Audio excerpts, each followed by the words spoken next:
Good morning, or depending on when you're watching this, good afternoon, good evening, or good night. My name's Ross, and as always told, out of Voice of Radio.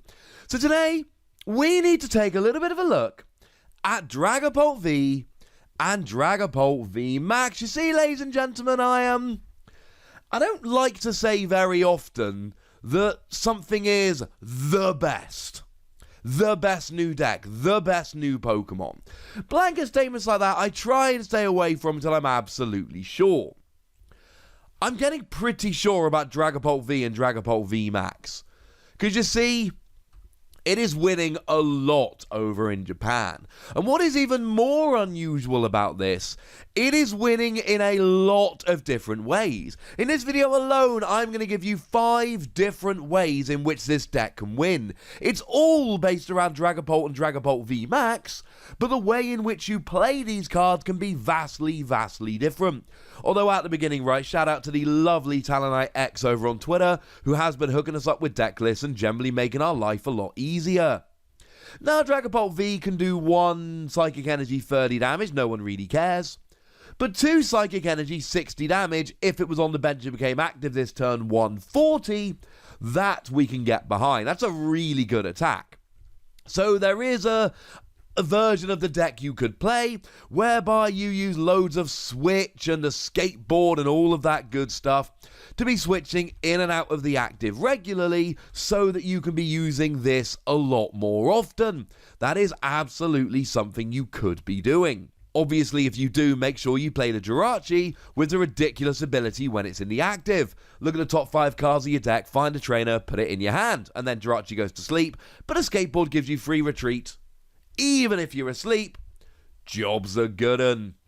Now, I also need to point out here that even though I'm showing you many different ways to play it, these don't have to be distinct archetypes. You can mix these up and mix the tricks together, and some of these will mix really nicely. Now, in terms of Dragapult V Max, 1 energy, 60 damage, goes through any effects on the defending Pokemon is fine. It's not particularly amazing. It's fine. But for 2 energy, and 2 energy really isn't very much, you get to do 130 to the active, and then place 5 damage counters on your opponent's bench Pokemon in any way that you like. Oh, cool. This is not a Pokemon that is about giant one-hit KOs. Now sure, if you're against Mewtwo and Mew, then Dragapult V's main attack will hit exactly 280, which will get a KO. And if you've dropped 1 damage counter in any way, and we're going to see there's a bunch of ways we will do so here, then Dragapult V Max's main attack will get a KO here. But it's not generally what we're rolling for. This is a kind of Pokemon that will do a little bit of damage here or there, and 2-hit KO quite nicely, while using approximately a bazillion other tricks. And the weird thing is, right, we're going to have a look at a Malamar deck at the end that accelerates a bit of psychic energy. But most of these decks don't even go energy acceleration. The vast majority of these decks, and these are all winning decks, these are all decks that have done very well, are actually rolling along without playing any kind of energy acceleration, because you've got single energy attacks on the V and the V Max. They're not great, but they're there. But apparently you can just afford to take those couple of turns, and it's all good. So we might as well start off with the list that Yaneda used this past weekend to do very well in a streamed tournament online. Yeah, Yaneda's a very good player. Former world champion. We like Yaneda. Now, we're not going to go through every card of every list. That's a little bit silly. We'll be here forever. But if there are any lists that you think deserve their own video, do let me know. The point of this video is to go through the general ways to play it. Now, one of the coolest things about this list is that it plays Giant Bomb. Giant Bomb is not a card we see very often. It's a Pokemon tool whereby if it is attached to a Pokemon, and that Pokemon would take 180 or more damage from your opponent's attack, you place 10 damage counters on the attacking Pokemon. That's a lot. Now remember, Dragapult V Max drops damage. We're going to see a bunch of other ways of dropping damage. We're not even really going to talk about Giratina, and Giratina can come into a lot of these decks and drop some damage quite nicely. You bring it from the discard pile onto the bench and do 1 damage to each of 2 bench Pokemon. It's pretty good. So here, just a little bit of extra damage, basically saying to your opponent, you know what? Go for it. If you really want to do a big attack, I'm going to make you pay. But one of the coolest things about Yoneda's list, which we are basically calling regular Dragapult, for whatever that means nowadays, is that it plays Scoop Up Net. Now, Scoop Up Net is a phenomenal new card that you are going to see coming around again and again and again. It is an item card that lets you pick up one of your non-V, non-GX Pokemon. Yeah. Now, you don't have to discard all cards attached to it, but that's okay. You just get to pick one up and reuse it. And as I've predicted when talking about this card in the past, one of the best uses for it is the hitherto unused Mewtwo from Unbroken Bonds. You see, Mewtwo from Unbroken Bonds always looked like it had a great ability, but it was never the right time. When you play it from your hand onto your bench, you can grab a supporter card in your discard pile and put it on top of your deck.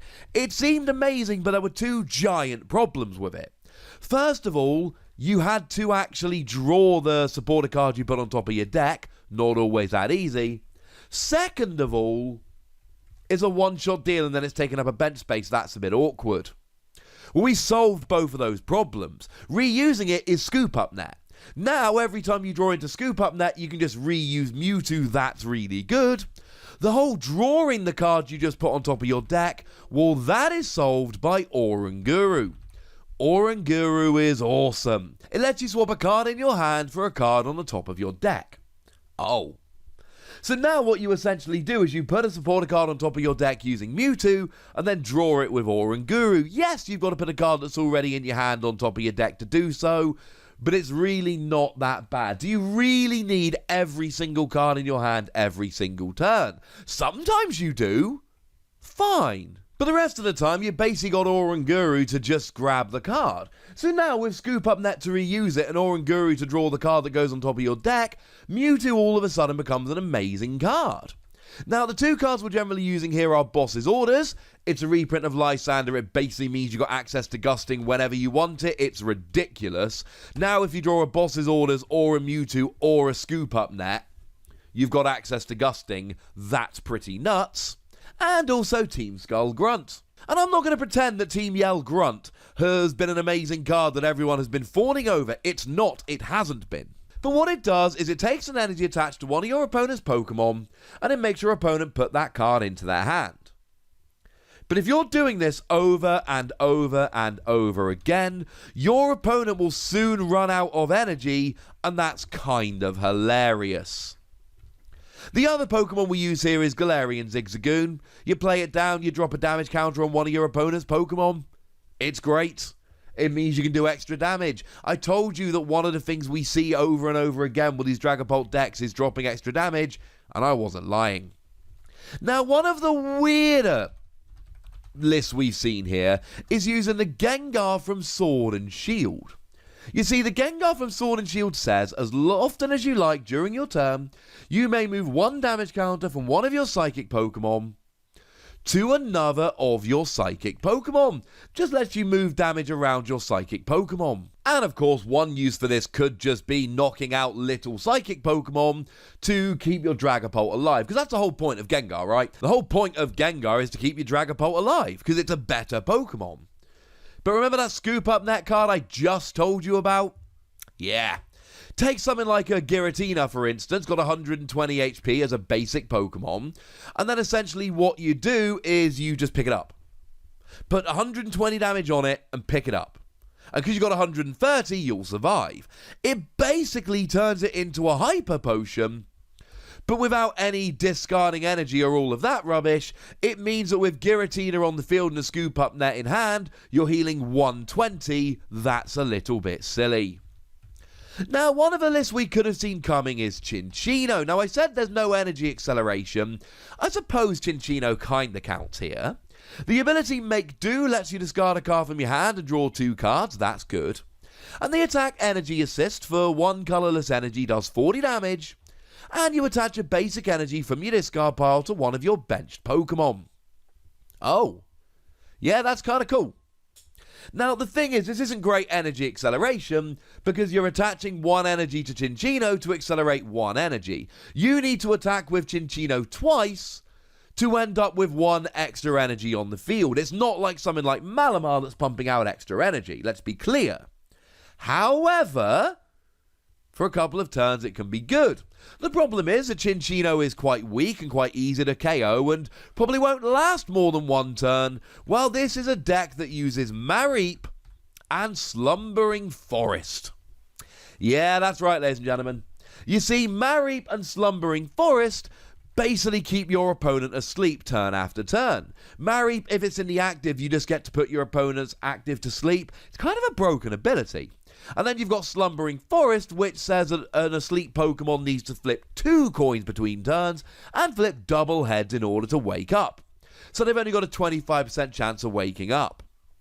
And now you've got Cinccino's ability to draw extra cards, and you've got the attack which should be able to be used a few turns in a row, meaning you will actually get some decent energy acceleration going, and then you are absolutely rolling. And obviously here you'll use cards like Switch and U-Turn Board to get in and out the active regularly.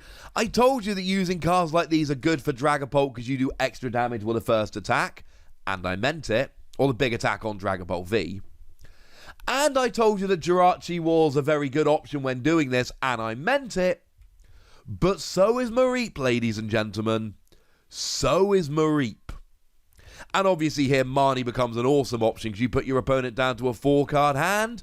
Well, if part of your game plan, if a large part of your game plan is to try and make sure that your opponent is staying asleep and not able to get out the active, certainly putting them down to a lower hand with Marnie seems like a rather good idea indeed. Now, one of the lists we see here does revolve around Green's Exploration.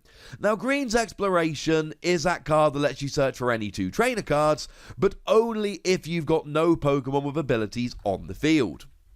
And the funny thing is that this deck does actually revolve pretty heavily around 2 Pokemon that have abilities. One is Miss Magius. Miss Magius, you blow it up, you KO it, and then you get to draw until you got 7 cards in your hand. But you're KOing it. So it's not on the field, so you're fine. Remember, if you're using Miss Magius, you do need to make sure you're using Duskstone so that you can evolve it up very, very quickly. This can be a turn 1 thing to go and draw yourself extra cards, get rolling a bit faster. That's a very good thing. The other ability we play here is Wheezing when played in conjunction with Roxy. Roxy lets you discard 2 Pokemon from your hand, drawing 3 cards for each one discarded, and Wheezing when discarded using Roxy lets you drop 1 damage counter on each of your opponent's Pokemon. Oh look, it's back. I told you, cheeky damage is a big thing that we're using here.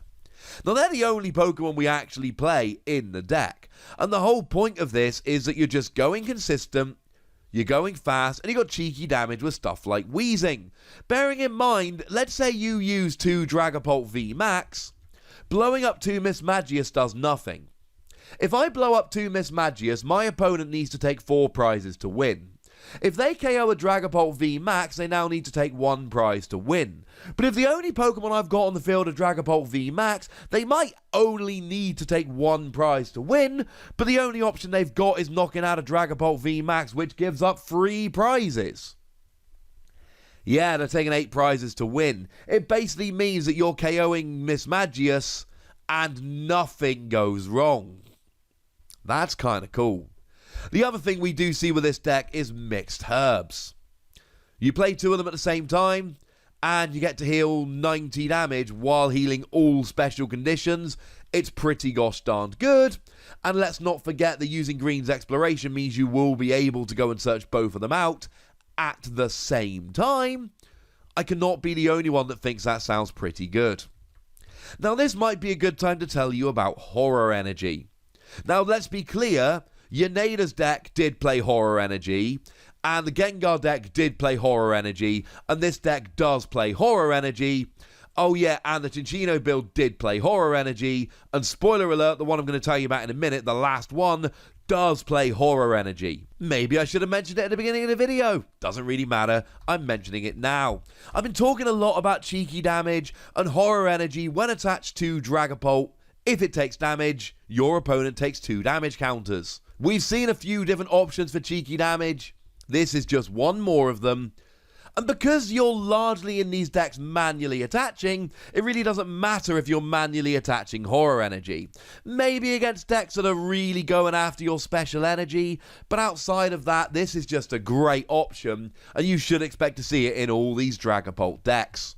Oh, and speaking of cheeky damage, this Greens list does play Shrine of Punishment, drops 1 damage counter on EX and GX Pokemon between turns. Against some decks it won't be good because they're not playing any, against others it really will.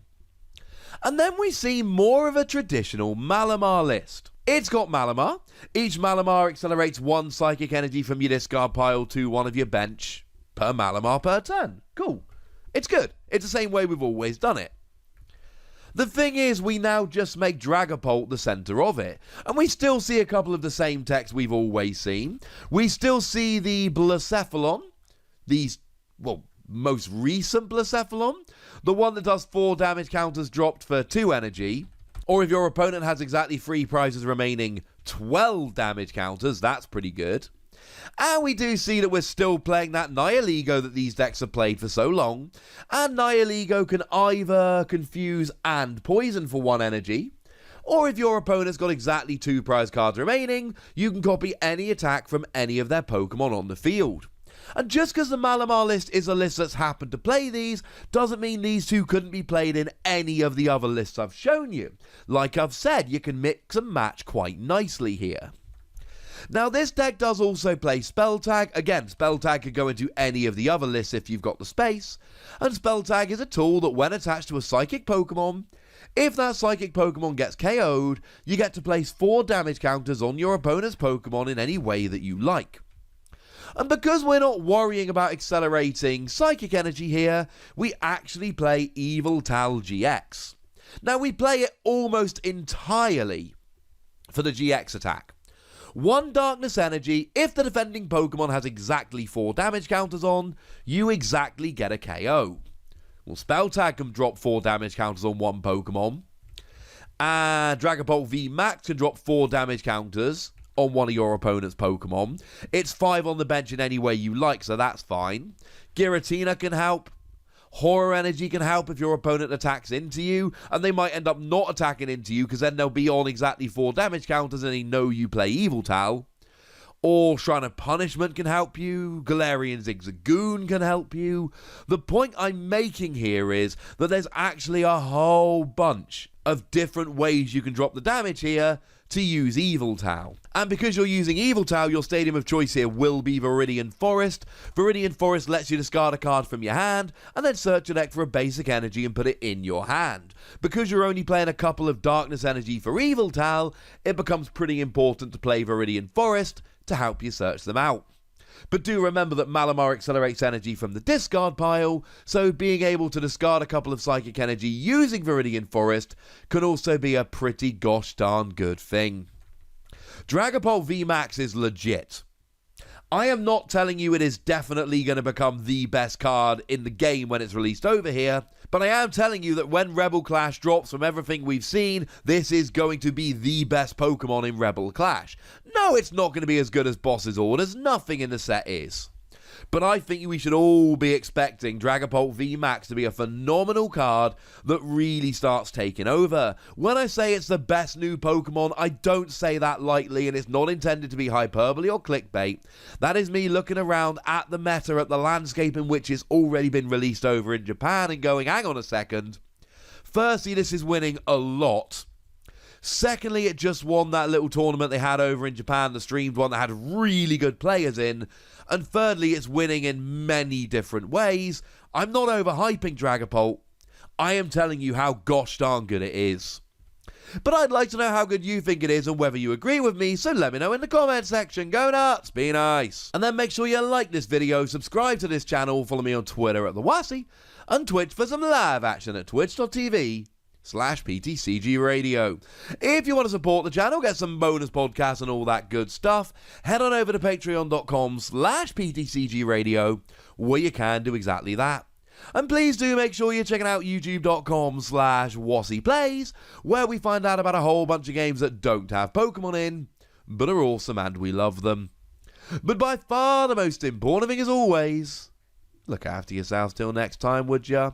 Thank you very much for watching. My name's Ross, and you've been watching PTCG Radio.